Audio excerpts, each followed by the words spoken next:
মানে বিশ্বের সবচেয়ে বড় ফিতনা ছিল দ্বিতীয় বিশ্বযুদ্ধ। তার আগে একটা হয়েছে প্রথম বিশ্বযুদ্ধ, যেখানে প্রায় কয়েক কোটি মানুষ মারা গেছে, আর সেকেন্ড ওয়ার্ল্ড ওয়ারে আরও বেশি মানুষ মারা গেছে। তো এখন বিশ্বকে ঠেলে দেওয়া হচ্ছে একটা থার্ড ওয়ার্ল্ড ওয়ারের দিকে, মানে যে কোনো সময় একটা তৃতীয় বিশ্বযুদ্ধের আশঙ্কা করছেন এখনকার যারা মিলিটারি অ্যাফেয়ার্স নিয়ে পড়াশোনা করেন, ওয়ার্ল্ড অ্যাফেয়ার্স নিয়ে পড়াশোনা করেন, তারা এগুলো বলতে পারবেন ভালো। বিশ্বকে একটা খাদ্য মন্দার দিকে ঠেলে দেওয়া হচ্ছে, বিশ্বকে একটা দুর্ভিক্ষের দিকে ঠেলে দেওয়া হচ্ছে, এবং মহামারীর মধ্য দিয়ে অলরেডি কিন্তু আমাদের বিভিন্ন দেশের ইকোনমিক অবস্থা ভালো না, তার উপরে খাদ্য সংকট, তার উপরে যে বৈশ্বিক যুদ্ধগুলো, আমদানি রপ্তানি বন্ধ হয়ে যাচ্ছে, তেল গ্যাসের দাম বেড়ে যাচ্ছে, জনগণ হাহাকার করছে। এই পলিটিক্যাল গ্লোবাল অ্যাফেয়ার্সের ফিতনা এগুলা। এই জামানার কথাই নবীজি বলছেন সাল্লাল্লাহু আলাইহি ওয়াসাল্লাম, তোমাদের সামনে এমন একটা যুগ আসছে, নবীজি বলছেন জামানা সাবরিন, কঠিন জামানা, যেই জামানায় ঈমান নিয়ে চলাটা হবে হাতের মধ্যে আগুন নিয়ে চলার মতো। আমার অবজারভেশন 2026-27 পর্যন্ত একটা অর্থনৈতিক মন্দা চলতে পারে। বলবে কিছু কিছু লোক যে ভবিষ্যৎবাণী করতে যাওয়া, এটা ভবিষ্যৎবাণী নয়। আপনি বর্তমান সম্পর্কে খবর রাখেন না বলেই বর্তমানকে আপনার ভবিষ্যৎ মনে হচ্ছে, যদিও বা বর্তমান প্রেক্ষাপটে একজন মুসলিম ভালো থাকতে পারে না। বর্তমান প্রেক্ষাপট এতই খারাপ, কিয়ামতের আলামতগুলো এমনভাবে প্রকাশ হয়েছে এখন যে একজন ইমানদার মুসলিমের পক্ষে নিশ্চিন্তে থাকা আর ভালো থাকাটা খুব কষ্টকর। তারপরেও নবী সাল্লাল্লাহু আলাইহি ওয়াসাল্লাম আমাদেরকে দিক নির্দেশনা দিয়েছেন যে যখন ফিতনার যুগ আসবে, ফিতনার যুগ বলতে চতুর্দিক থেকে ফিতনার ফাসাদ। ফিতনা ফাসাদ কেমন, মানে আল্লাহ রাব্বুল আলামিন কোরআনে একটা বিষয় বলছেন, সমাজ তার উল্টা চলছে, এগুলো ফিতনা। নবী সাল্লাল্লাহু আলাইহি ওয়াসাল্লাম হাদিসে একটা বিষয় বলেছেন, সমাজ তার উল্টা চলছে, এর নাম ফিতনা। পরিবারে ফিতনা, ধর্মের মধ্যে ফিতনা, সমাজে ফিতনা, অর্থনীতিতে ফিতনা, এখন সংস্কৃতির মধ্যেও ফিতনা। তো এই ফিতনাময় পরিবেশে নবী সাল্লাল্লাহু আলাইহি ওয়াসাল্লাম বলেছেন যে কেউ যদি ঈমান এবং আমলের উপরে, মানে নবী সাল্লাল্লাহু আলাইহি ওয়াসাল্লামের আদর্শের উপরে সবর করতে পারে, টিকে থাকতে পারে, তার জন্য 50 জন শহীদ সাহাবীর নেকি হবে ইনশাআল্লাহ। তো ফিতনাময় পরিবেশে যদি সবর করা যায়, হকের উপর অটল থাকার চেষ্টা করা যায়, ইনশাআল্লাহ আপনি 50 জন শহীদ সাহাবীর নেকি পাবেন ইনশাআল্লাহ। তো প্রত্যেকটা ক্ষেত্রেই আপনি ফিতনা পাবেন। পরিবারের দিকে তাকাবেন, দেখবেন পরিবারের বন্ধনগুলো আগের মতো নাই, প্রচুর ডিভোর্স হচ্ছে, স্বামী স্ত্রীর বিচ্ছেদ প্রচুর বেড়ে গেছে। তারপরে সন্তান সন্ততি আমাদের পরিবারে যারা আছে, দেখবেন এরা বেশিরভাগই দুনিয়াদার হয়ে গেছে, দিনের খুব একটা ফিকির নাই। বেশিরভাগ পরিবারের সদস্য দেখবেন নামাজ কালামের এখন ধার ধারছে না। ম্যাক্সিমাম পরিবার থেকে আস্তে আস্তে পর্দাটা কিন্তু শিথিল হয়ে যাচ্ছে। আপনি ব্যক্তি জীবনের দিকে তাকিয়ে দেখেন, গর্বের সাথে আমরা বলি না যে 90% মুসলিমের বাংলাদেশ, দেখবেন মেজরিটি সংখ্যক মুসলিম 5 ওয়াক্ত নামাজ জামাতে পড়ে না। বেশিরভাগ মুসলিম দেখবেন আল কোরআন বিশুদ্ধ করে তেলাওয়াতও করতে পারে না। তো এরপরেও আমরা দাবি করি যে আমরা প্রকৃত মুসলিম, জান্নাত আমাদের জন্য অপেক্ষা করছে। আসলে বাস্তবতা এমন নয়। যারা কোরআন আমরা টুকটাক পড়তে জানি, তাদের মধ্যে কত % কোরআনের অর্থ বোঝে? এই আল্লাহ পাকের কিতাব আমার হাতে আছে, এই কিতাবের অর্থ কতজন বোঝে? এটা একটা চ্যালেঞ্জ। যারা কোরআন পড়তে জানি আমরা, তাদের প্রতি চ্যালেঞ্জ, দেখেন তাদের মধ্যে কত % মানুষ কোরআনের অর্থ বলতে পারবে। আর অর্থটা যে জানা জরুরি, এই বিষয়টাও আমরা এখন জনগণকে বোঝাতে ব্যর্থ হচ্ছি। আল্লাহ রাসূল সাল্লাল্লাহু আলাইহি ওয়াসাল্লাম হাদিসের মধ্যে এবং আল্লাহ পাক কোরআনের মধ্যে ধর্ম নিয়ে বাড়াবাড়ি করতে নিষেধ করেছে। ধর্ম নিয়ে বাড়াবাড়ি করো না, তোমরা নিজেদের ধর্ম পালন করো। তা আমরা নিজের ধর্ম যতটা না পালন করি, অন্যের ধর্মের দিকে আঙ্গুলটা তার চেয়ে বেশি তুলি। আমরা আগে নিজের রিলিজিয়নটাকে ঠিকমতো পালন করি, দেখবেন সমাজ ঠিকই পরিবর্তন হয়ে গেছে ইনশাআল্লাহ। তো আমি একটা ধর্ম পালন করি বলে অন্য ধর্মের মানুষের প্রতি বিদ্বেষ পোষণ করতে হবে বা তাদের উপর ঘৃণার মনোভাব প্রকাশ করতে হবে, এটা আল্লাহ পাক শেখান নাই, তার রাসূল শেখান নাই। আল্লাহ এবং তার রাসূল কি শিখিয়েছেন? ইসলামের সত্য বিষয়টাকে আপনি সবার সামনে উপস্থাপন করবেন। যার ইচ্ছা হবে সে কবুল করবে, যার ইচ্ছা হবে সে অস্বীকার করবে। যার যার কবরে শেষে যাবে, যার যার হিসেব শেষে দিবে। চাপিয়ে দেওয়ার সিস্টেমটা ইসলামের মধ্যে নাই। এখন আসেন, পরিবারের আপনাকে ফিতনা কিছু বললাম। অর্থনীতির জীবনে যাবেন, ব্যবসা বাণিজ্যের মধ্যে যান, দেখেন বেশিরভাগ কালোবাজারি করছে, সিন্ডিকেট করছে, মজুদদার মাপে কম দিচ্ছে, জনগণকে ঠকাচ্ছে, করছে না?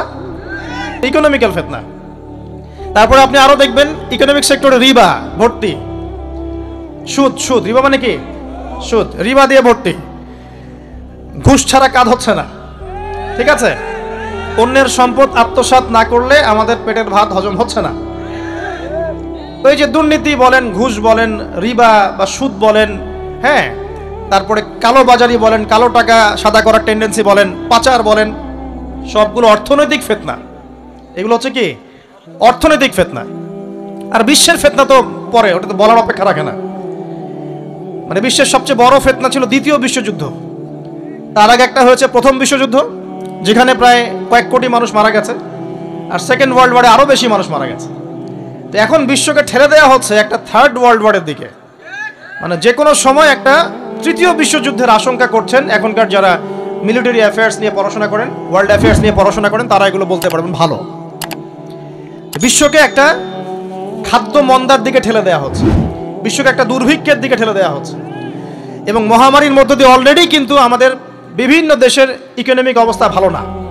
তার উপরে খাদ্য সংকট, তার উপরে যে বৈশ্বিক যুদ্ধগুলো, আমদানি রপ্তানি বন্ধ হয়ে যাচ্ছে, তেল গ্যাসের দাম বেড়ে যাচ্ছে, জনগণ হাহাকার করছে। এই পলিটিক্যাল গ্লোবাল অ্যাফেয়ার্সের ফিতনা এগুলা। তা আপনাকে এই জন্যই প্রথমে আমি একটা কথা বললাম যে ফিতনাময় একটা পরিবেশে একজন মুমিন যার অন্তর্দৃষ্টি আছে, যে কোরআন এবং সুন্নাহ দিয়ে এই বিশ্বের এই রহস্যগুলো উদ্ঘাটন করতে পারে, সে ভালো থাকতে পারে না। তার মনটা সবসময় কিন্তু মানে ব্যাকুল থাকবে যে কিভাবে এইসব সমস্যা থেকে নিজে উত্তরণের পথ খুঁজতে পারি, আর আমার পরিবারকে বাঁচাতে পারি, আর আমার জনগণকে বাঁচাতে পারি। আর যদি আপনি আত্মকেন্দ্রিক হন, স্বার্থপর হন, তাহলে নিজের চটকায় তেল দিবেন। নিজে ভালো থাকলেই বাপের নাম। তো দেখুন, এই জামানার কথাই নবীজি বলছেন সাল্লাল্লাহু আলাইহি ওয়াসাল্লাম, তোমাদের সামনে এমন একটা যুগ আসছে, নবীজি বলছেন জামানা সাবরিন, কঠিন জামানা। যেই জামানায় ঈমান নিয়ে চলাটা হবে হাতের মধ্যে আগুন নিয়ে চলার মতো। তো নবীজি বলছেন ওই সময়ে, সাহাবী জিজ্ঞাসা করছেন, ইয়া রাসূলুল্লাহ, আমি ওই সময়ে কি করব? ওই সময় আমি কি করব? আমাকে কি পরামর্শ দিচ্ছেন? নবী সাল্লাল্লাহু আলাইহি ওয়াসাল্লাম বলছেন, হে আমর ইবনে আস, তুমি ওই সময় বাড়িতে অবস্থান করো, বাসায় থাকো, বিনা প্রয়োজনে বাড়ির বাইরে এসো না। ওই সময় তুমি নিজের পাপের জন্য আল্লাহর কাছে ক্রন্দন করতে থাকো, বিনা প্রয়োজনে বাড়ির থেকে বের হয়েও না। আর মানুষের সাথে এত বেশি মেলামেশা করো না। নিজে তোমার আমল, তোমার গুনাহ নিয়ে ব্যস্ত থাকো, তোমার পাপের জন্য আল্লাহর কাছে কান্নাকাটি করো, ইনশাআল্লাহ তুমি নাজাত পেয়ে যাবে। এটা একটা অপশন। মানে ফিতনাময় পরিবেশে আপনি কিভাবে বাঁচবেন, এটা একটা অপশন। আরেকটা হাদিসে গিয়ে নবী সাল্লাল্লাহু আলাইহি ওয়াসাল্লাম বলছেন যে যখন এমন ফিতনাময় পরিবেশ আসবে, তখন যদি তোমরা এই আমর বিল মারুফ নাহি আনিল মুনকার, সৎ কাজের আদেশ, অসৎ কাজের নিষেধ, আমার সুন্নতের উপর অটল থাকতে পারো, তাহলে তোমরা 50 জন শহীদের নেকি পাবে। সাহাবায়ে কেরাম বলছেন, ইয়া রাসূলুল্লাহ, আমিনহুম আও মিন্না, তাদের মধ্যে 50 জন নাকি আমাদের মধ্যে 50 জন শহীদ? নবী করিম সাল্লাল্লাহু আলাইহি ওয়াসাল্লাম বলছেন, বাল মিনকুম, বরং তোমাদের মধ্যে 50 জন শহীদ। এটা অপশন নাম্বার 2। এক কি বললাম, আপনি নিজেকে নিয়ে ব্যস্ত থাকেন, বাসায় থাকেন, বিনা প্রয়োজনে বাড়ির থেকে বের হবেন না, মানুষের সাথে কম মেলামেশা করেন, এবং নিজের পাপের জন্য আল্লাহর কাছে কান্নাকাটি করেন, নিজের আমল নামা নিয়ে ব্যস্ত থাকেন, ইনশাআল্লাহ নাজাত পাবেন। 2 নাম্বার, যদি আপনার কাছে আরো বেশি যোগ্যতা থাকে এবং আপনি আরো বেশি সাহসী হন এবং আপনি উম্মার, দেশের জনগণের কল্যাণ কামনা করেন, তাহলে অন্যদেরকেও এই ফিতনাময় পরিবেশে টিকে থাকার ফর্মুলা বলে দেন। এখানে সবর করেন, আমর বিল মারুফ নাহি আনিল মুনকারের কাজ করেন, আল্লাহ পাক আপনাকে ইনশাআল্লাহ 50 জন শহীদ সাহাবী নেকি দিবেন। আরো অপশন আছে। কি অপশন? ওই যে আসহাবুল কাহফ কি করেছিল, একটা ফিতনাময় পরিবেশ থেকে নিজেরা আস্তে করে সরে গিয়েছে। যখন আপনি পরিবেশকে পরিবর্তন করতে আর পারছেন না, দাওয়াত দিয়েও কোনো কাজ হচ্ছে না, মানুষ কথাও শুনছে না, জুলুম নির্যাতন বাড়তেই আছে, টিকে থাকা মুশকিল, তখন তাদের হিসেবের দায়িত্ব আল্লাহর উপর ছেড়ে দেন, আপনি ওখান থেকে ডিসকানেক্টেড হয়ে যান। এটা একটা অপশন। এই অপশন বেছে নিয়েছিল ইব্রাহিম আলাইহিস সালাম। তার বাবাকে বুঝিয়েছেন, কাজ হয়নি, চলে গেছেন। এই অপশন বেছে নিয়েছিল আসহাবুল কাহফ। সবাইকে বোঝাচ্ছে, কাজ হচ্ছে না, তার রাস্তায় করে চলে গিয়ে গুহার মধ্যে রাত কাটানো শুরু করেছে। এমনও হাদিস পড়েছি আমি যে ফিতনাময় পরিবেশে সবচেয়ে সৌভাগ্যবান হবে ওই শ্রেণীর মানুষ যারা দেখা যাবে যে পাহাড়ি কোনো এলাকায় বা দূরবর্তী কোনো জায়গায় বসবাস করছে, যেখানে বৃষ্টিপাত হয়, গরু ছাগল মেষ বকরি এগুলো নিয়ে ওখানে চড়ায়, যখন আজানের সময় হয়, নামাজের ওয়াক্ত হয়, আজান দেয়, নামাজ পড়ে, দুনিয়ার ফিতনা থেকে এরা দূরে আছে, এরা সফল। এমনও হাদিস আছে।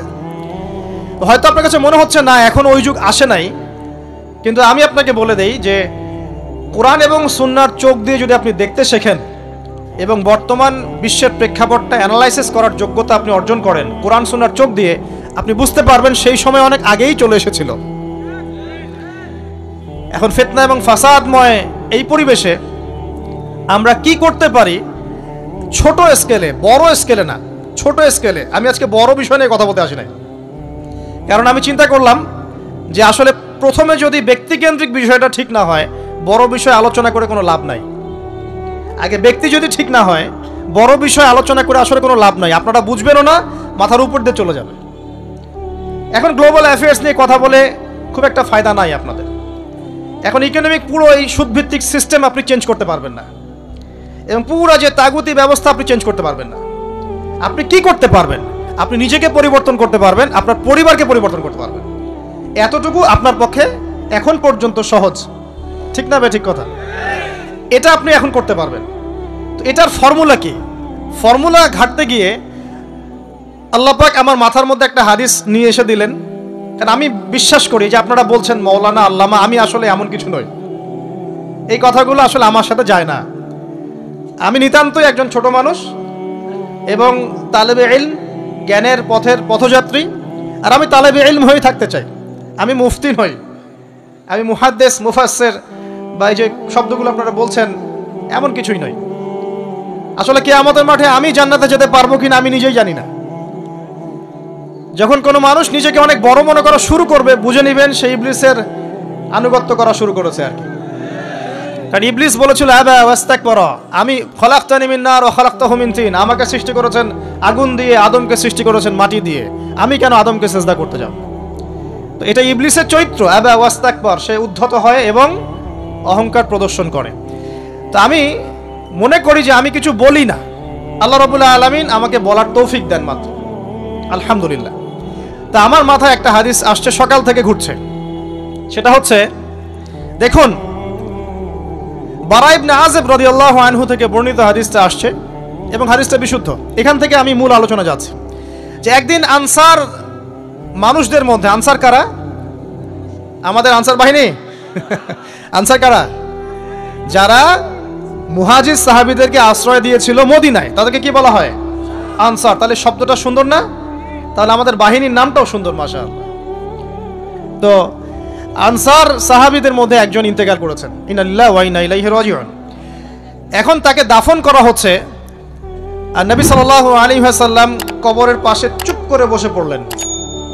তার বসা দেখা দেখি বাকি সাহাবীরাও তাকে ঘিরে গোল করে বসে পড়লেন। তারা বলছেন, আমরা এমন ভাবে এখানে বসেছিলাম যেন আমাদের মাথার উপরে পাখি এসে বসতে পারে, চুপচাপ, কোনো নড়াচড়া নাই। দেখেন রাসূলের সাথে বসার সুন্নত, দেখেন কোরআন এবং হাদিসের মাহফিলে বসার কিন্তু সুন্নত আছে। এখানে বসে দুনিয়াবি এত গল্পগুজব করা যাবে না, এই মোবাইল টোবাইল হাবিজাবি নিয়ে এত ব্যস্ত থাকা যাবে না, দিলের কান দিয়ে শুনতে হবে, ঠিক আছে? আদব আছে, না হলে কথা আপনার উপর তাসির করবে না। তারা এমনভাবে বসেছিলেন যেন মাথার উপরে পাখি বসতে পারে, সুবহানাল্লাহ। এবার নবী করিম সাল্লাল্লাহু আলাইহি ওয়াসাল্লাম বলছেন যে যখন মাইয়েতকে কবরে শোয়ানো হয় তখন সে তাকে দাফন করে যাওয়া ব্যক্তিদের হাঁটার খসখস আওয়াজ শুনতে পায়। এরপরে তাকে যখন শুইয়ে দেওয়া হয়, সে যদি মুমিন ব্যক্তি হয় তাহলে তার মাথার দিকে তার সালাত এসে দাঁড়িয়ে যায়। দুনিয়াতে আপনি যে নামাজগুলো পড়েছেন, আমি যে নামাজগুলো পড়ছি, এগুলো মাথার দিকে দাঁড়িয়ে যায়। ডান দিকে চলে আসে তার সওম, সওম মানে কি? রোজা। বাম দিকে চলে আসে যাকাত, যাকাত মানে কি? যাকাতের সাথে তো আমরা পরিচিত নই। আমরা ওই যে রাস্তাঘাটে যে দান খয়রাতগুলো উঠানো হয় এগুলোর সাথে খুব পরিচিত, তাই না? কত টাকা কত পয়সা, কি কি গান করে আর টাকা কালেকশন করে না? অনেক সময় দেখা যায় রাস্তায় যাচ্ছি আমরা গাড়ি নিয়ে, পারলে গাড়ির সামনে এসে হুমড়ি খেয়ে পড়বে টাকা নেওয়ার জন্য। এইভাবে টাকা কালেকশন করতে কে শিখিয়েছে ইসলামে? আর আমরা অনেক সময় ছোট ছোট বাচ্চাদেরকে দিয়ে, মাদ্রাসার ছোট ছোট বাচ্চাদেরকে দিয়ে টাকা কালেকশন করাই। এটা ঠিক না। কেন ঠিক না জানেন? ছোটবেলা থেকেই ওর ব্যক্তিত্ব নষ্ট হচ্ছে। এই হাতটা উত্তম না এই হাতটা উত্তম? উপরের হাত উত্তম, নিচের হাত উত্তম? তো ছোটবেলা থেকে সে নিচের হাতে অভ্যস্ত হচ্ছে। দেখেন, এত টাকা পয়সা কালেকশন করে আমাকে আরেকটা স্বতন্ত্র মসজিদ করতেই হবে জরুরি? খুবই জরুরি ছিল। মানুষের কাছে হাত চেয়ে, হাত পেতে রাস্তাঘাটে এরকম করে গাড়ি থামিয়ে, তারপরে কি বলবো, সুর করে গান গেয়ে এত টাকা পয়সা কালেকশন করতেই হবে? মসজিদটা আমাকে টাইলস ফিটিং করতেই হবে? এসি মসজিদ করতেই হবে? আমরা এমনও মসজিদ রংপুরে দেখেছি 10 বছরেও টাকা কালেকশন শেষ হয় নাই। 10 বছর ধরে কালেকশন হচ্ছে। আমি ছোটবেলা থেকে দেখছি কালেকশন হচ্ছে। কি বুঝলেন? তো এগুলো আমাদের ব্যক্তিত্ব নষ্ট করে। মুসলিমরা উপরের হাতের মালিক। সারা বিশ্ব আমরা একসময় চালিয়েছি। এই পশ্চিমা সভ্যতা আমাদেরকে কি শিখায়? সারা বিশ্ব আমরা চালিয়েছি। এই আপনার উমাইয়া খেলাফতের সময়ও কর্ডোভায় আব্দুর রহমানের যে শাসন ছিল, কর্ডোভায়, স্পেন, পর্তুগাল, এই পুরো জায়গাগুলো পশ্চিমা বিশ্বের, এগুলো মুসলিমরা শাসন করেছে প্রায় 500-600 বছর। ইতিহাস তো আমরা জানিও না, পড়িও না, ভুলে গেছে। ইতিহাস পড়তে হয়। হিস্ট্রি ঘাটলে দেখবেন রাসূল সাল্লাল্লাহু আলাইহি ওয়াসাল্লামের 23 বছরের নববী যুগ, স্বর্ণযুগ, তারপর আবু বকর সিদ্দিকের খেলাফত, তারপর উমর ইবনুল খাত্তাবের খেলাফত। আবু বকর সিদ্দিকের 2 বছর বা 2.5 বছর, উমর রাদিয়াল্লাহু আনহুর প্রায় 10 বছর, তারপর উসমান রাদিয়াল্লাহু আনহুর 12 বছর, আলী রাদিয়াল্লাহু আনহুর প্রায় 2-2.5 বছর, তারপরে হাসান রাদিয়াল্লাহু আনহু 6 মাস। এরপরে উমাইয়া খেলাফত শুরু হলো মুয়াবিয়া রাদিয়াল্লাহু আনহু হাতে, প্রায় 20 বছর। উমাইয়ারা শাসন করেছে প্রায় 90 থেকে 100 বছর। তারপর জাব নদীর যুদ্ধে উমাইয়া আব্বাসীয়রা একে অপরের সাথে যুদ্ধ করেছে, করে উমাইয়ারা পরাজিত হয়ে আব্বাসীয়রা ক্ষমতায় গিয়েছে। ক্ষমতায় গিয়ে তারা প্রায় শাসন করেছে প্রায় 550 বছর। এদিকে উমাইয়াদের মধ্যে যারা পরাজিত হয়েছে ওরা চলে গিয়ে কর্ডোভা, আন্দালুসিয়া, ওইদিকে খেলাফত কায়েম করেছে। তারপরে আবার এদিকে ফাতেমি খেলাফত ছিল, উসমানীয় খেলাফত ছিল, তারপরে মিশরে তুলুনি একটা রাজবংশ ছিল, আমাদের সাবকন্টিনেন্টে মোগলরা ছিল, সারা বিশ্বে আমরাই ছিলাম। ইতিহাস তো ভুলে গেছে। তা আমরা সবসময় উপরের হাত ছিলাম, উপরের হাত। আমরা দিতাম, মানুষ নিত। আর এখন কি হয়েছে? আমরা এখানে আমরা চাই, মানুষ দেয়। আর ওরা কি আর এমনি দেয়? ওরা চড়া সুদ দিবে না? ওয়ার্ল্ড ব্যাংকে যান লোন নিতে, চড়া সুদ। মানে এই সুদ শোধ করতে গিয়ে বিভিন্ন দেশ শ্রীলঙ্কা হয়ে যাচ্ছে। সুদ তো শোধ করতে হবে, এমনি তো আপনাকে আর এগুলো দিবে না। এই সুদটা শোধ করতে গিয়ে আমাদের জিনিসপত্রের দাম বেড়ে যাবে, তারপরে দেখবেন জনগণের উপর কর বেড়ে যাবে, অনেক প্রবলেম। আর এই প্রবলেমগুলো ফেস করতে হবে কি কারণে? রিবা বা সুদের কারণে। তো এই যে বলছি, দেখেন ছোটবেলা থেকেই যে আমরা নিচের হাতে অভ্যস্ত হচ্ছি, এটা ত্যাগ করতে হবে। ব্যক্তিত্বের পরিচয় দেন। এত টাকা পয়সা চেয়ে প্রতিষ্ঠান করার দরকার নাই। আমার জমি আছে 1 বিঘা, আমি প্রতিষ্ঠান করবো ইনশাআল্লাহ। আপনার 2 বিঘা আপনি করেন, যার সামর্থ্য আছে সে করবে, সামর্থ্য নেই করার দরকার নেই। আর একটা মসজিদ যদি কবুল হয়, একটা মসজিদ একটা জেলার জন্য যথেষ্ট। একটা মসজিদ নববী থেকে নবী সাল্লাল্লাহু আলাইহি ওয়াসাল্লাম সারা দুনিয়া শাসন করেছে। আর আমাদের তো কোটি কোটি মসজিদ বাংলাদেশে। এই যুগের কথাও নবীজি বলেছেন, যে যুগে মসজিদগুলো চাকচিক্যময় হবে, মসজিদগুলো কি হবে? চাকচিক্যময় হবে, হেদায়েত উঠে যাবে এবং মসজিদের মধ্যে শোরগোল, হট্টগোল বেড়ে যাবে। দেখেন না মসজিদে হট্টগোল বেড়ে গেছে না? এটা সেই যুগ। তো যেটা বলছিলাম প্রিয় ভাইরা, যে নিচের হাতে অভ্যস্ত না, উপরের হাতে অভ্যস্ত হতে হবে। এই কারণে এই যে একটা হাদিসের কথা শুরু করলাম, যে আনসার সাহাবী কারা ছিল? যারা মুহাজির সাহাবীদেরকে আশ্রয় দিয়েছে। এখন এই সাহাবীদের মধ্যে একজন ইন্তেকাল করেছে, তার লাশ যখন রাখা হচ্ছে তখন নবীজি বলছেন মাথার দিকে মাইয়েতের আসে কি সালাত। সালাত মানে কি নামাজ। 5 ওয়াক্ত নামাজ আজকে থেকে ছাড়বেন? ওয়াদা করেন আজকে থেকে 5 ওয়াক্ত নামাজ ছাড়বো না ইনশাআল্লাহ। একটা হাদিস খালি বলি, মান তারাকা সালাতান মুতাআম্মিদান ফাকাদ কাফারা, মান তারাকা সালাতান মুতাআম্মিদান ফাকাদ কাফারা। আবার শোনেন, قال رسول الله صلى الله عليه وسلم من ترك صلاة متعمدا فقد كفر। আর মুয়াজ বিন জাবাল রাদিয়াল্লাহু আনহু কে নবীজি বলেছেন মান তারাকা সালাতা মুতাআম্মিদান ফাকাদ বারিয়াত মিন জিম্মাতিল্লাহ। যে ব্যক্তি নিজের উপর ফরজ নামাজ ছেড়ে দিল সে কুফরি করলো, সে কুফরি করলো, সে কুফরি করলো। মুয়াজ বিন জাবালকে নবী সাল্লাল্লাহু আলাইহি ওয়াসাল্লাম বলছেন যে ব্যক্তি ফরজ নামাজ ইচ্ছা করে ছেড়ে দিল সে ব্যক্তি আল্লাহর জিম্মা থেকে মুক্ত হয়ে গেল। নামাজ ছাড়বেন প্রিয় ভাই জামাতের সাথে ইনশাআল্লাহ।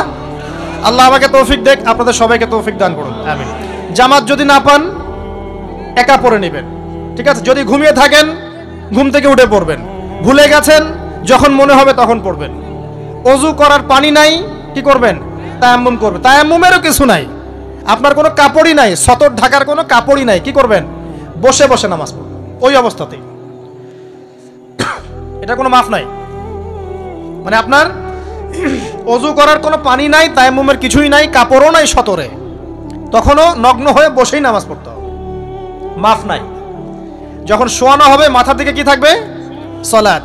তাহলে আমরা যারা ফরজ সালাত এখন আদায় করছি না আজকে তওবা করেন, বলেন আস্তাগফিরুল্লাহ আল্লাযী লা ইলাহা ইল্লা হুয়াল হাইয়ুল কাইয়্যুম ওয়া আতুবু ইলাইহি।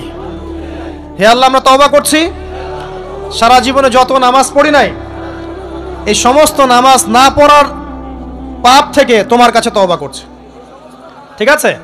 এটা আস্তাগফিরুল্লাহর অর্থ নয়, আমি বাংলায় বললাম। আর যদি নামাজ কাজা করে আদায় করে দিতে পারেন আলহামদুলিল্লাহ, খুবই ভালো হয়। যদি নাও পারেন তাও এখন থেকে আর কোনো নামাজ বাদ দিয়েন না, আর বেশি বেশি নফল নামাজ পড়ার চেষ্টা করেন। আল্লাহ পাক তৌফিক এনায়েত করুন। আসুন, তারপরে ডান দিকে কি? সওম। সওম মানে কি? রোজা। রমজান মাসে রোজা রাখি সবাই তো মাশাআল্লাহ, আলহামদুলিল্লাহ। রমজান মাসে সওম রাখার পাশাপাশি বেশি বেশি নফল সওম রাখার ব্যাপারে অভ্যস্ত হওয়ার চেষ্টা করতে হবে। সবচেয়ে সেরা সওমগুলো হচ্ছে মাসের 3 দিন, আইয়ামে বীজের সওম, চাঁদের 13, 14 এবং 15 তারিখ। আর সপ্তাহে 2 দিন, সেটা হলো বৃহস্পতিবার এবং কি সোমবার। আল্লাহ পাক তৌফিক দান করুন, আমিন। এছাড়া আরাফার সওম আছে, আশুরার সওম আছে, ঠিক আছে? জিলহজ মাসের প্রথম 10 দিন রাখতে পারেন ইত্যাদি। এবার বাম দিকে কি? যাকাত। যেটা বলছিলাম যাকাতের সাথে আমরা খুব একটা পরিচিত নই, অথচ যাকাত একটা ফরজ ইবাদত। কেউ যদি নামাজ এবং যাকাতের মধ্যে পার্থক্য করে সে ব্যক্তি কাফের হয়ে যাবে। কেউ যদি মনে করে নামাজ আমি মানি যাকাত আমি মানি না, তাহলে কাফের হয়ে যাবে। নিসাব পরিমাণ সম্পদ হলে প্রত্যেক মুসলিমের উপর যাকাত ফরজ, ঠিক আছে? এবং এই যাকাতই হচ্ছে আপনার ইসলামিক অর্থনীতির মূল ভিত্তি। যাকাত হচ্ছে ইসলামিক অর্থনীতির কি? মূল ভিত্তি। তো যে কথা বলছিলাম প্রিয় ভাইরা, দেখুন যাকাত ইসলামিক অর্থনীতির মূল ভিত্তি। কিভাবে জানেন? ব্যবসা এবং যাকাত এটা কি করে? এটা একটা মার্কেটের মধ্যে সম্পদ ঘুরতে থাকে। আমি বুঝাচ্ছি আপনাকে। মনে করেন আপনি ব্যবসা করছেন এবং যাকাত দিচ্ছেন। যাকাত কারা দিবে? যারা যাকাতের নিসাব পরিমাণ সম্পত্তি রাখে, মানে কিছুটা ধনী তারা। তো তারা ব্যবসা করছে মাশাআল্লাহ। ব্যবসা যখন করে ব্যবসায় কি থাকে? লাভ থাকে, লস থাকে, লাভ থাকে, লস থাকে। লাভও হতে পারে আপনার, লসও হতে পারে। আর সুদে কি? শুধু লাভ, লস আছে? লস নাই। পার্থক্য বোঝেন। এখন ব্যবসা যখন আপনি করবেন, এই টাকা বা মূল যে ক্যাপিটাল যেটা বলে অর্থনীতির ভাষায়, এটা মার্কেটের মধ্যে সার্কুলেট করতে থাকবে। আজকে আপনি ধনী, লাভ করেছেন, কালকে লস করবেন, এই ধন আরেকজনের হাতে চলে যাবে। সে আবার ব্যবসা করছে, সে লাভ করলে সম্পদ তার হাতে থাকলো, লস করলে আরেকজনের হাতে। মানে এই মানিটা, ক্যাপিটাল যেটা, এটা মার্কেটের মধ্যে ঘুরতে থাকে, ঘুরতে থাকে। আজকে কেউ ধনী, কালকে কেউ ধনী, আজকে কেউ ফকির, কালকে কেউ ধনী, এভাবে। এখানে আল্লাহ পাক যাকে ইচ্ছা হয় ধন দেন, যাকে ইচ্ছা হয় দরিদ্র করেন। এটা আল্লাহ পাক নিয়ন্ত্রণ করেন। আবার এর মধ্যে যারা ধনী হবে তারা আবার যাকাত দিবে। কাকে যাকাত দিবে? যে গরিব তাকে। এই কারণে অর্থনৈতিক সাম্য থাকবে এবং টাকা ক্যাপিটাল মার্কেটে সার্কুলেট করতে থাকবে। এটা হচ্ছে ইসলামিক ইকোনমিক্স। বুঝতে পারছি না মনে হয়। আর রিবাই কি হবে? রিবাই কোনো লসের চান্স নাই। মানে এখানে ধনী আরো ধনী হতে থাকবে, গরিব আরো গরিব হতে থাকবে, প্লাস জাকাতও দিবে না। তখন সমাজের একটা অংশ অনেক ধনী হবে, আর একটা অংশ একদম মাটিতে পড়ে যাবে, কোনো ব্যালেন্স হবে না। এই কারণে বিশ্বের একটা অংশ, ওই বিশ্বের একটা বড় অংশ যারা সুদখোর, যেখান থেকে সুদ এসেছে, ওইটা আস্তে আস্তে ধনী হয়ে গেছে, এবং বিশ্বের বহু কান্ট্রি আস্তে আস্তে দারিদ্র্য সীমার নিচে চলে আসছে। এটা শুধু ব্যক্তির ক্ষেত্রেই নয়, এটা সমাজের ক্ষেত্রেই নয়, পুরো বিশ্বেটা হচ্ছে। তো এই হলো রিবা এবং ব্যবসা ভিত্তিক জাকাত ভিত্তিক ইকোনমিক সিস্টেমের পার্থক্য, বেসিক ডিফারেন্স। রিবার মধ্যে আল্লাহ পাক তার হাত উঠিয়ে নেন, আল্লাহ পাক সেখানে আর ইন্টারফেয়ার করেন না। ঠিক আছে, সুদ খাচ্ছ, তুমি তোমার মতো চলো এখন। আর ব্যবসা ভিত্তিক ইকোনমিক্স চললে আল্লাহ পাক সেখানে কাউকে ধন দিবেন, কারো কাছ থেকে নেবেন। আপনার ধন নিয়ে আমাকে দিবেন, আমার ধন নিয়ে আপনাকে দিবেন। আর আমি যদি ধনী হই, আমি আবার জাকাত দিব, সেই জাকাতের টাকা আবার আপনার হাতে যাবে, কেউ না খেয়ে মরবে না। তো সামনে এই যে বলা হচ্ছে 2023 সাল, শুধু 23 সাল না, আমার অবজারভেশন 2026-27 পর্যন্ত একটা অর্থনৈতিক মন্দা চলতে পারে। বলবে কিছু কিছু লোক যে ভবিষ্যৎবাণী করতে যাওয়া, এটা ভবিষ্যৎবাণী নয়। আপনি বর্তমান সম্পর্কে খবর রাখেন না বলেই বর্তমানকে আপনার ভবিষ্যৎ মনে হচ্ছে। আমাদের অনারেবল মিনিস্টার যারা আছেন ওদেরকে জিজ্ঞাসা করেন, তাদেরকে জিজ্ঞাসা করেন, তারাও বলছেন যে 2023 সাল থেকে 26 সাল খাদ্য মন্দার মধ্যে যাবে। দেখেন নাই, তারা এই কথা বলছেন কারণ তারা বুঝতে পারছেন ওয়ার্ল্ডের অবস্থা ভালো না। এখানে একটা সলিউশন বলছি, ইচ্ছা হলে আপনি গ্রহণ করতে পারেন, ইচ্ছা হলে নাও করতে পারেন। আমার তো চাপিয়ে দেওয়ার কোনো ক্ষমতা নাই। ফাযাক্কির ইন্নামা আনতা মুযাক্কির, আপনি শুধু উপদেশদাতা। লাস্তা আলাইহিম বিমুসাইতির, আপনি কারো প্রতি দারোগা নন। কি উপদেশ? এই যে জাকাত, যেটা জাকাত, আমাদের জাকাত যেটা আসে, এটাকে একটু বড় পরিসরে কালেক্ট করার চেষ্টা করতে হবে। করে যদি আমরা সুষ্ঠু বন্টন করতে পারি গরিবদের মাঝখানে, ইনশাআল্লাহ কেউ খাদ্য অভাবে মারা যাবে না ইনশাআল্লাহ। আল্লাহ পাক আমাদেরকে বোঝার তৌফিক দান করুন। এর পাশাপাশি তারা যেটা বলেছেন, ইকোনমিক সেকশনের লিডার যারা আছে তারা যেটা বলছেন এটা ঠিক বলছেন। তারা বলছেন কৃষিভিত্তিক অর্থনীতির কথা বলছেন, এটার সাথে আমি 100% একমত। কারণ আল্লাহ পাকের কোরআন, এই কোরআনের মধ্যে বেশিরভাগ যে অর্থনীতির কথা এসেছে তা হচ্ছে কৃষিভিত্তিক অর্থনীতি। এটা কি জানেন? হয়তো জানেন না। কোরআনে যত ইকোনমিক সিস্টেমের কথা আসছে তার মধ্যে সবচেয়ে বেশি এসেছে কৃষিভিত্তিক অর্থনীতির কথা, তারপর ব্যবসা এবং জাকাত।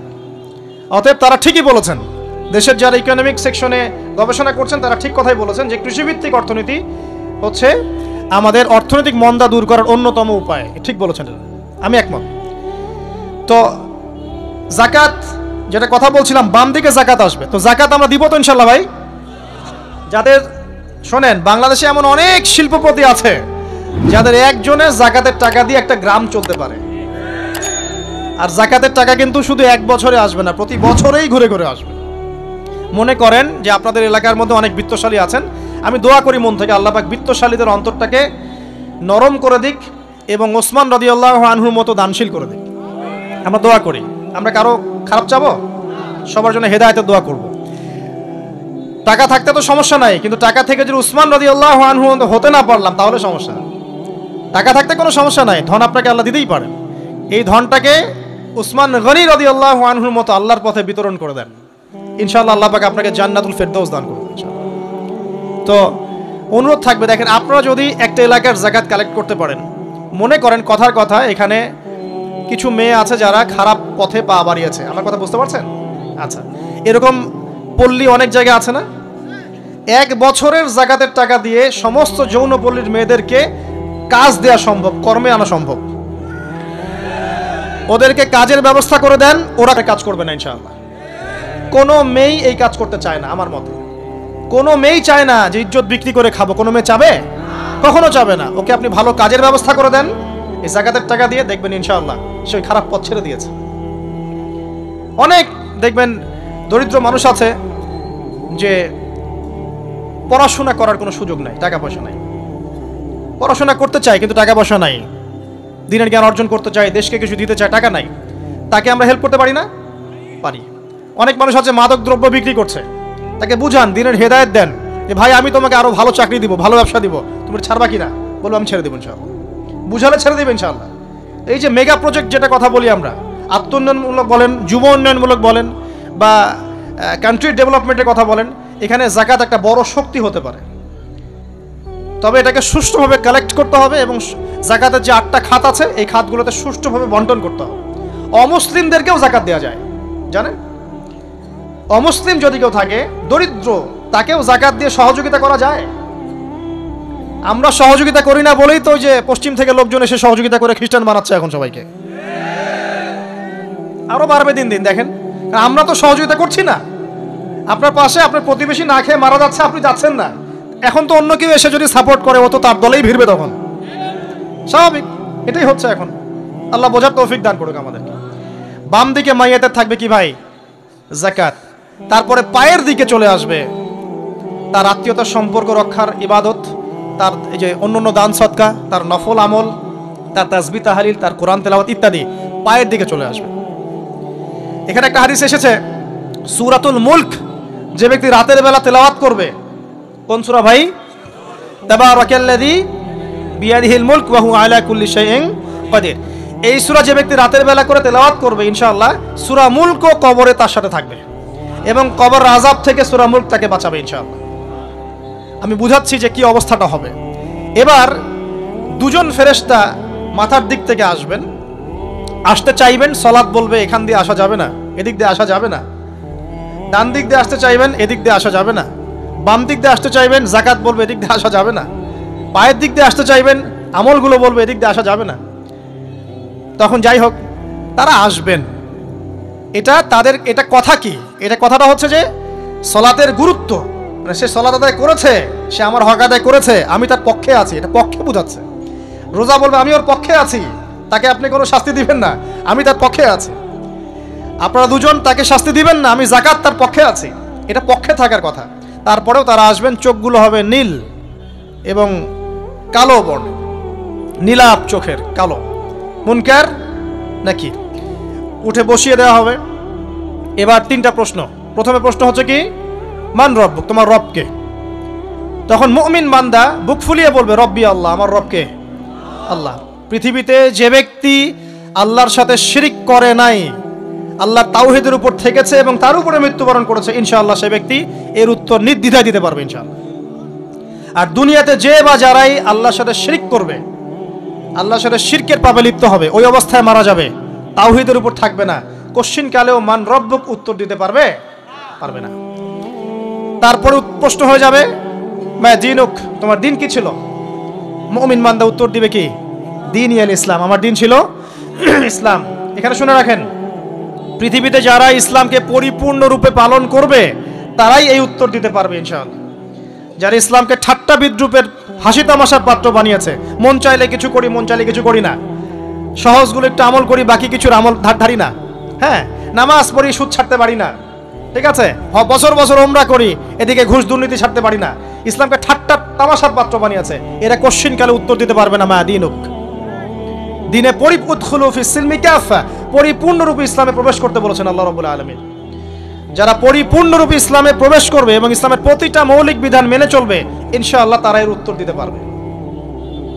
এরপরে আসবে তৃতীয় প্রশ্ন, নবী সাল্লাল্লাহু আলাইহি ওয়াসাল্লামকে দেখানো হবে। যখন দেখানো হবে তখন সূর্য যখন ডুবে যায়, যে দৃশ্যটা আমরা দেখতে পারি না, ওই দৃশ্যটা ভেসে উঠবে এবং মুমিন বান্দা অস্থির হয়ে যাবে, বলবে আমাকে ছেড়ে দাও, আমি নামাজ পড়বো। সুবহানাল্লাহ। কারণ তার কাছে মনে হবে যে আসরের ওয়াক্ত হয়ে গেছে, আসরের ওয়াক্ত হয়ে গেছে, আসরের ওয়াক্ত চলে যাচ্ছে, আমাকে নামাজ পড়তে হবে। চিন্তা করেছেন? ওই যে একটা হাদিস আছে না, যে 7 শ্রেণীর মানুষকে আল্লাহ রাব্বুল আলামিন আরশের ছায়া দিবেন, তার মধ্যে এক শ্রেণীর মানুষকে যার অন্তর মসজিদের সাথে ঝুলে থাকে, তার মন মসজিদের সাথে ঝুলে ছিল, এই সূর্য ডুবে গেল বলে আমাকে ছেড়ে দাও, আমি নামাজ পড়তে যাব। তখন ফেরেশতারা বলবেন তোমাকে নামাজ পড়তে দেয়া হবে, তবে তার আগে তুমি এর উত্তর দাও। কি উত্তর? এই ব্যক্তির দিকে তাকাও। তখন নবী সাল্লাল্লাহু আলাইহি ওয়াসাল্লামকে দেখানো হবে, সাল্লাল্লাহু আলাইহি ওয়াসাল্লাম দরুদ পড়বেন, বলা হবে যে এই ব্যক্তির সম্পর্কে তোমার কি ধারণা? মান হাযা রাজুলু বুইসা ফীকুম, এই ব্যক্তি কে যাকে তোমাদের কাছে পাঠানো হয়েছিল? মুমিন ব্যক্তি নির্দ্বিধায় বলে দিবে যে তিনি হচ্ছেন আমার নবী মুহাম্মদুর রাসূলুল্লাহ সাল্লাল্লাহু আলাইহি ওয়াসাল্লাম। দেখুন পৃথিবীতে যে বা যারাই নবী সাল্লাল্লাহু আলাইহি ওয়াসাল্লামের সুন্নতের উপর আমল করবে, ইনশাআল্লাহ সে তার উত্তর দিতে পারবে। দুনিয়াতে যারা নবীর সুন্নতের 5 পয়সা পরোয়া করছে না, তার আদর্শের 5 পয়সা দাম দিচ্ছে না, তারা কোশ্চিন কালে উত্তর দিতে পারবে না। নাম হতে পারে আব্দুর রহমান, আব্দুর রহিম, নবীর সুন্নতের ধার ধারে না, তারা উত্তর দিতে পারবে না। তো নবীর সুন্নতের গুরুত্ব কত গভীর, এটা আমাদেরকে এখান থেকে বুঝতে হবে। তাই প্রিয় যুবক ভাইরা, মুসলিম ভাইরা, আমাদের জীবনটাকে নবীর আদর্শ এবং সুন্নতে ঢেলে সাজাতে হবে। সকাল থেকে সন্ধ্যা পর্যন্ত প্রতিটা কাজ করব কার তরিকায়? রাসূলের তরিকায়। নামাজ পড়ব তার তরিকায়, রোজা, সিয়াম, হজ, জাকাত, আমল, মুআমালাত, আখলাক সব কার তরিকায়? নবী সাল্লাল্লাহু আলাইহি ওয়াসাল্লামের তরিকা অনুযায়ী ইনশাআল্লাহ। আল্লাহ পাক তৌফিক এনায়েত করুন, আমিন। এবার ফেরেশতা দুজন জিজ্ঞাসা করবেন অবাক হয়ে যে তুমি কিভাবে এটা জানলে, তুমি কিভাবে এই তিনটা প্রশ্নের উত্তর দিতে পারলে? কারণ বেশিরভাগ মানুষ তো উত্তর দিতে পারবে না, বেশিরভাগ মানুষই এই উত্তর দিতে পারবে না। কারণ কিয়ামতের মাঠে 1999 জন মানুষ জাহান্নামে যাবে, নাউজুবিল্লাহ।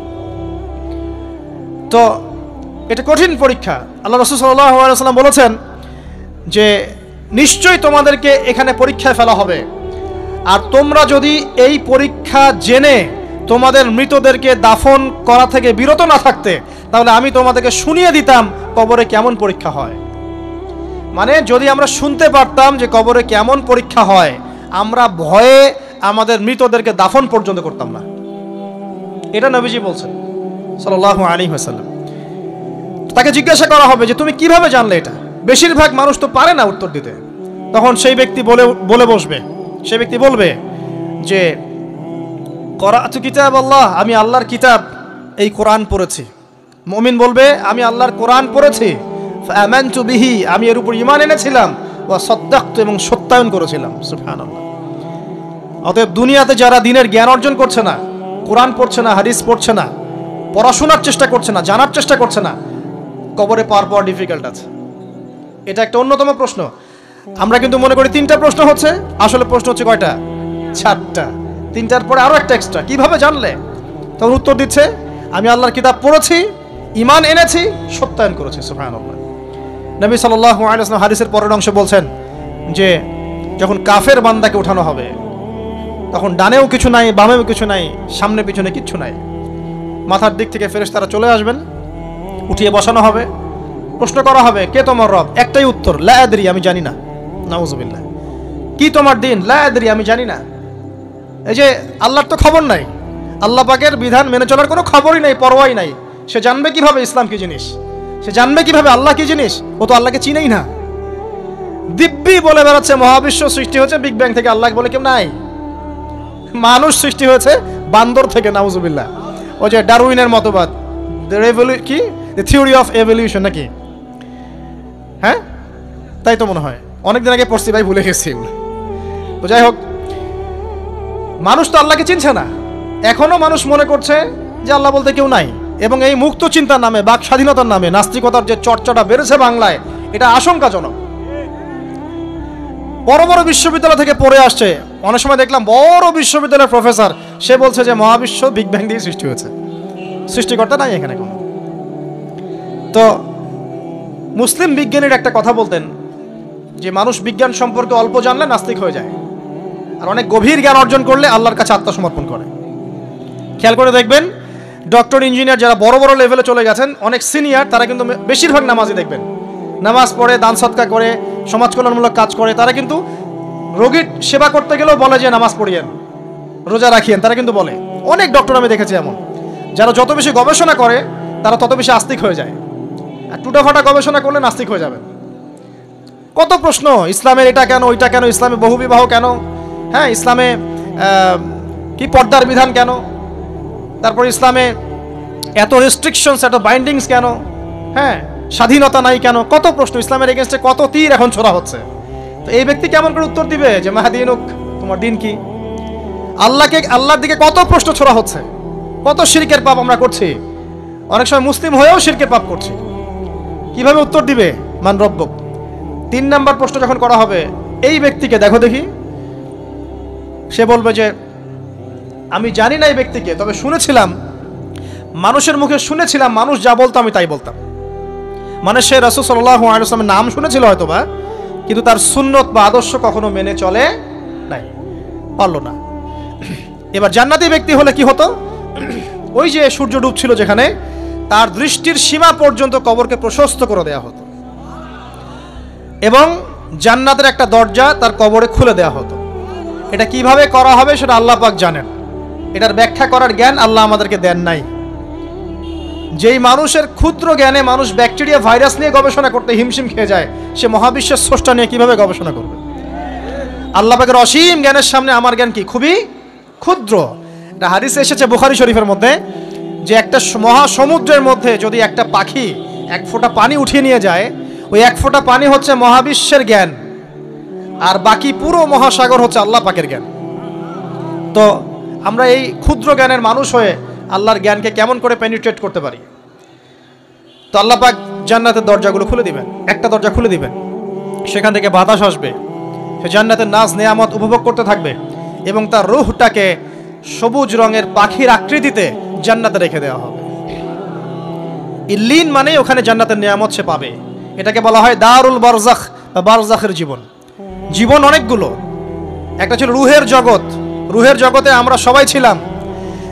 শোনেন, রুহের জগতে যার সাথে যার বন্ধুত্ব ভালোবাসা গভীর ছিল, দুনিয়াতে তার সাথে তার ভালোবাসা বেশি।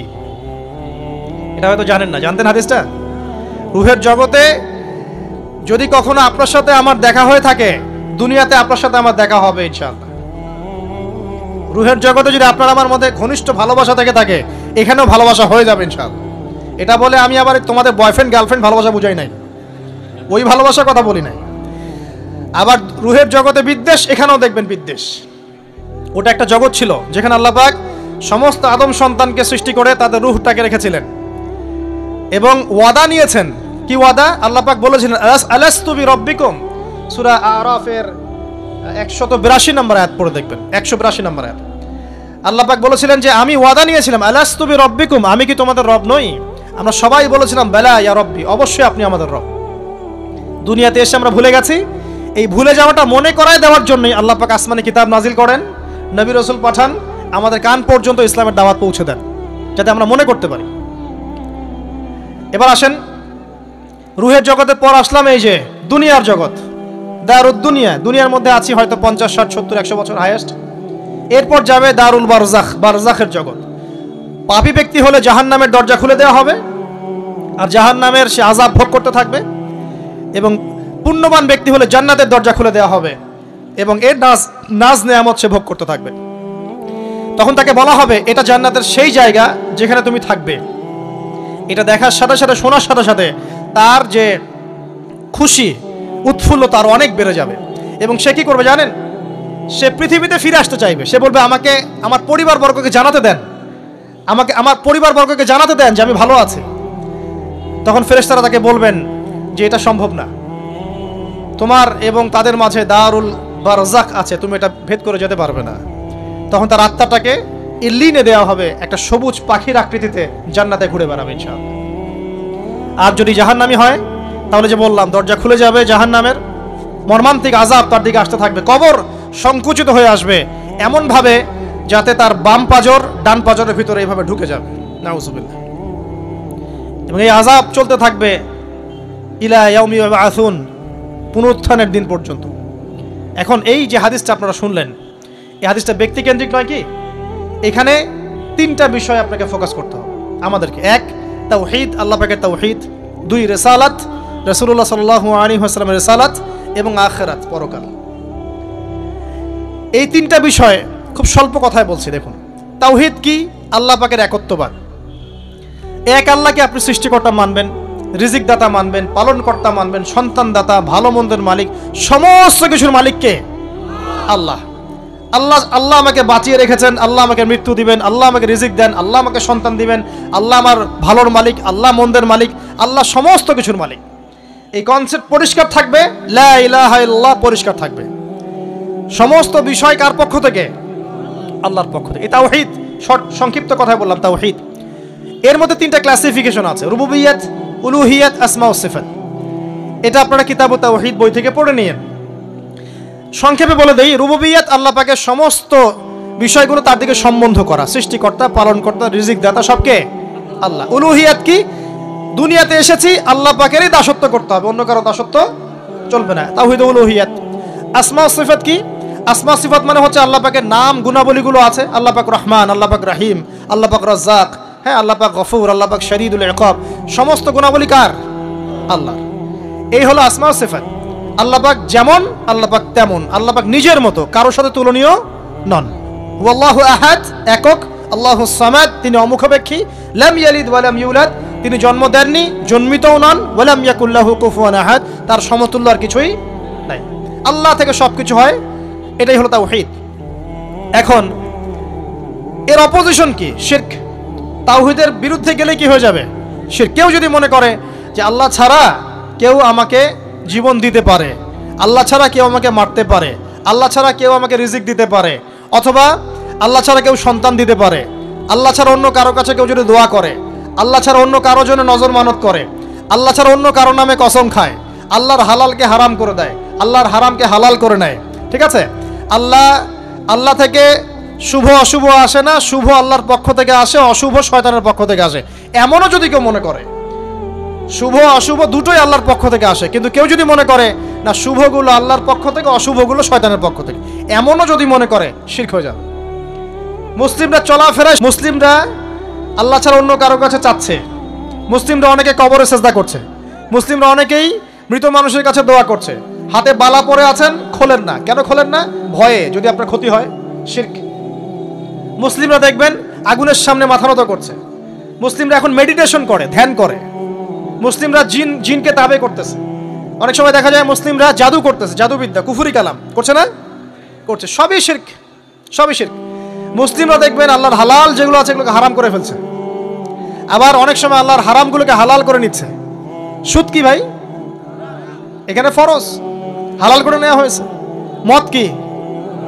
তোমাদের কাছে তো ওয়াজিব, না খাইলে ঘুম হয় না। তো এই যে আল্লাহ হারামগুলোকে কি করছি আমরা? হালাল করে ফেলি, এটাও শিরক, কুফরি একটা। তো এক কথায় তাওহীদের উপর যারা থাকবে, মান রব্বক উত্তর দিতে পারবে ইনশাআল্লাহ। যারা শিরক করে ফেলবে, ওই অবস্থায় মারা যাবে, মান রব্বক উত্তর দিতে পারবে না। আমার কথা কি বোঝা যাচ্ছে? আমি সহজ করার চেষ্টা করছি, কিন্তু হয়তো পারছি না, এটা আমার ব্যর্থতা।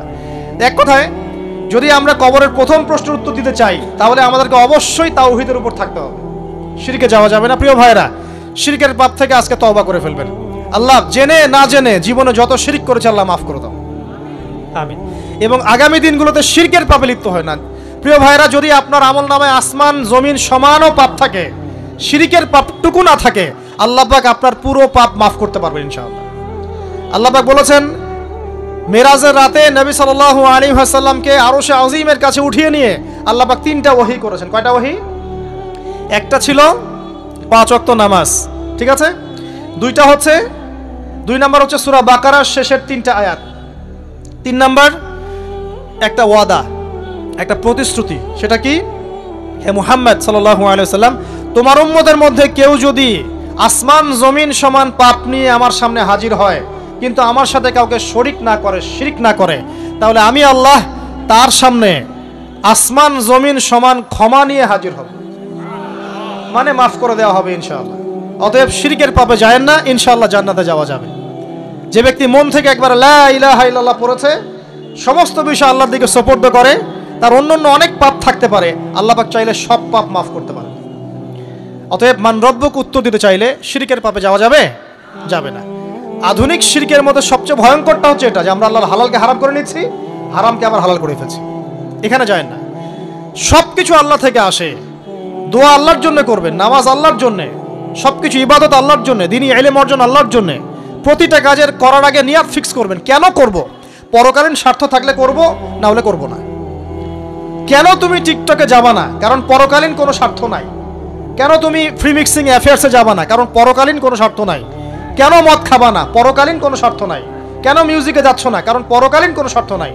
কেন তুমি এই যে সুদ খাবা না? কারণ পরকালীন কোনো স্বার্থ নাই। যে কাজে পরকালীন কোনো স্বার্থ নাই, সে কাজে কোনো মুমিন মুসলিম নাই। কেন নামাজ পড়বো? কারণ পরকালীন স্বার্থ আছে। কেন রোজা রাখবো? পরকালীন স্বার্থ আছে। কেন আমি হালাল বিয়ে করব, হারাম জেনায় যাব না? পরকালের স্বার্থ আছে। কেন আমি যাকাত দিব, ব্যবসা করব, সুদ খাবো না? কারণ পরকালের স্বার্থ আছে। কেন ইসলামের দাওয়াত দিব? পরকালের স্বার্থ আছে। কেন হাদিস প্রচার করব? কারণ পরকালের স্বার্থ আছে। ইসলামের জন্য সবর করব কেন? পরকালের স্বার্থ আছে। পরকালের স্বার্থ যেখানে, মুসলিম সেখানে। পরকালীন স্বার্থ নাই, আমরা নাই। প্রত্যেকটা কাজ করার আগে নিয়াতটা ফিক্স করতে হবে, পরকালের কোনো স্বার্থ আছে? যদি বলে হ্যাঁ আছে, তাহলে করবেন। স্বার্থ নাই, আমি নাই। কোনো ফুজুল কি বাত বা ফাহেসা কোনো কাজ, এসব কাজে আমরা নাই, বিকজ এগুলোতে কোনো পরকালীন স্বার্থ নাই। ব্যাস। আমাদের জীবনের প্রতিটা মোমেন্ট, প্রতিটা সেকেন্ড আল্লাহর দেয়া দান। আমি নিজের ইচ্ছা মতো এটাকে অপব্যয় করতে পারি না। হ্যাঁ, আপনি মিউজিক শুনতে চান, আপনি সং পছন্দ করেন, আপনি নাশিদ শোনেন, ইসলামিক নাশিদ শোনেন, ওখানে আপনার ইমান একটু দীপ্ত হবে, পরকালীন স্বার্থ আছে। আপনি নিজের যৌন চাহিদাকে দমন করতে পারছেন না, হালালভাবে বিয়ে করে নেন। বিয়ে করার পর আপনি যত ইচ্ছা স্ত্রীকে মহব্বত করেন, প্রত্যেকটা মহব্বতে নেকি পাবেন। এমনকি স্ত্রীর দিকে নেক নজরে তাকাবেন, তাতেও নাকি। তার মুখে খাবার তুলে দেবেন, তাতেও নাকি। তার হাত ধরে হাঁটবেন, তাতেও নাকি। তাকে নিয়ে রাত্রে চাঁদ দেখবেন, তাতেও নাকি। আপনি আপনার নিয়তটাকে চেঞ্জ করেন, কাজের ডাইরেকশন চেঞ্জ করেন। পরকালের স্বার্থ থাকলে করবো, না হলে করবো না। আপনি পছন্দ করেন ঘুরে বেড়াতে, আল্লাহর দিনের দায়ী হয়ে ঘুরে বেড়ান না, সমস্যা কি? আল্লাহর জমিন ঘুরে দেখেন, এইসব অবান্তর কাজে লিপ্ত না থাকে আল্লাহ পাকের নিদর্শনগুলো ঘুরে দেখেন, আপনার ইমান বাড়বে ইনশাআল্লাহ। আপনার সংস্কৃতি ভালো লাগে, ইসলামিক সংস্কৃতি মেনে চলেন। আপনি কবিতা লিখতে ভালোবাসেন, ইসলামিক কোনো কবিতা লেখেন। আপনি উপন্যাস পড়তে ভালোবাসেন, ইসলামিক কোনো উপন্যাস পড়েন। আমি বলছি না এগুলোর বাইরে কোনো পড়াশোনা করা যাবে না, এমনটা আমি কিন্তু বলছি না। আমি বলছি আপনি আপনার পুরো কাজটাকে আগে ফিক্স করবেন, পরকালের কোনো স্বার্থ আছে কি নাই। যদি হ্যাঁ দেখা যায় হ্যাঁ পরকালের স্বার্থ ঠিক আছে, অবশ্যই করেন, কোনো সমস্যা নেই। আল্লাহ পাক বোঝার তৌফিক দান করুন। তো দেখুন প্রিয় ভাইরা, শিরকের পাপে যাওয়া যাবে না।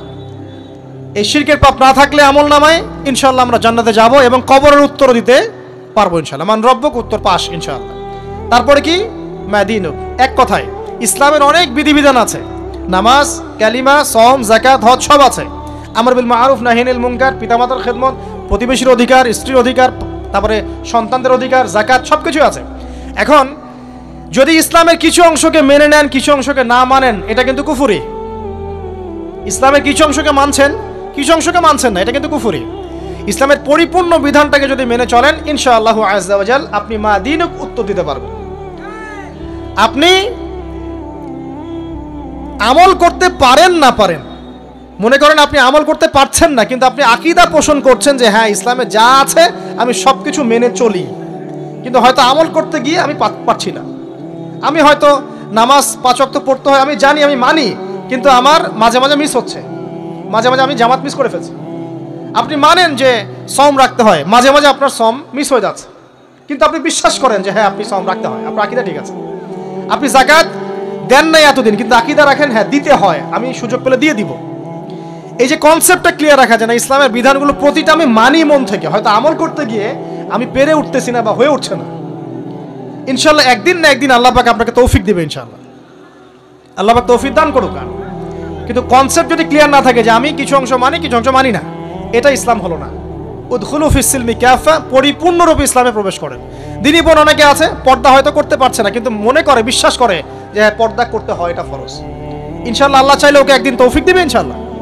হয়তো এখন মুখ খোলা আছে, হয়তো বা আগে গেঞ্জি টি শার্ট পরে ঘুরতো, এখন সেলোয়ার কামিজ পরছে, ঢিলে ঢালা জামা পরছে, এখনো বোরখা পরছে না। ওকে তুচ্ছ তাচ্ছিল্য করার দরকার নাই আপাতত। ওকে আরো বুঝান, আরো নরম হন, আরো বুঝিয়ে সুঝিয়ে ইসলামের দিকে আনার চেষ্টা করেন। এতদূর এসেছে, ওই পর্যন্ত যাবে ইনশাআল্লাহ। কারণ ও বিশ্বাস করে হ্যাঁ পর্দা করতে হয়, আমি মানি পর্দা করতে হয়, কিন্তু আমি এখন করতে পারছি না, ইনশাআল্লাহ করব, আল্লাহ পাক চাইলে তৌফিক দিবেন ইনশাআল্লাহ। তো এই যে বিষয়টা, যে ইসলামকে মনে আগে ধারণ করা, যে না আমি মানি ইসলামের প্রত্যেকটা বিধান ঠিক আছে। চুরি করলে চোরের হাত কাটতে হয়, ইসলাম বলেছে। ডাকাতি করলে শাস্তি আছে। জেনা যদি কেউ করে 100 বেত্রাঘাত, মদ খাইলে 40টা বেত্রাঘাত, ব্যভিচার যদি করে কেউ, এই পরকীয়া করে বিবাহিত ব্যক্তি, রজম। এগুলো কেসাস, একজন একজনকে হত্যা করলে তাকেও কেসাস করতে হয়। এই বিধানগুলো আছে। এখন আপনি বলতে পারেন আমি এই ওয়ার্ল্ডের প্রেক্ষাপটে এটাকে বাস্তবায়ন করতে পারছি না, কিন্তু আমি বিশ্বাস করি ইসলামে বিধানগুলো আছে, এটা আল্লাহর বিধান। ইনশাআল্লাহ আপনি মাফ পেয়ে যাবেন, ইনশাআল্লাহ আল্লাহ চাইলে আপনি মাফও পেয়ে যাবেন। কিন্তু যদি মনে করেন না এই যুগের এগুলো চলেই না, আমি আল্লাহ পাকের এইসব বিধান কিচ্ছু মানি না, আমি যে বিধান বুঝি এটাই চূড়ান্ত, তাহলে খবর আছে, তাহলে মাদিনুক উত্তর দিতে পারবেন না। তো বুঝেন, বিষয়টা বোঝেন, আকীদাটা ক্লিয়ার করেন যে না আমি পারতেছি না, এটা একটা বিষয়, কিন্তু আমি বিশ্বাস করি ইসলামের এগুলো অংশ, হয়তো আমি এখন পারছি না, ইনশাআল্লাহ ভবিষ্যতে পারবো। আল্লাহ চাইলে আপনাকে তৌফিক দিবে ইনশাআল্লাহ। আমরা দোয়া করি আল্লাহ পাক আমাদেরকে পরিপূর্ণরূপে ইসলামে প্রবেশ করার তৌফিক দান করুন।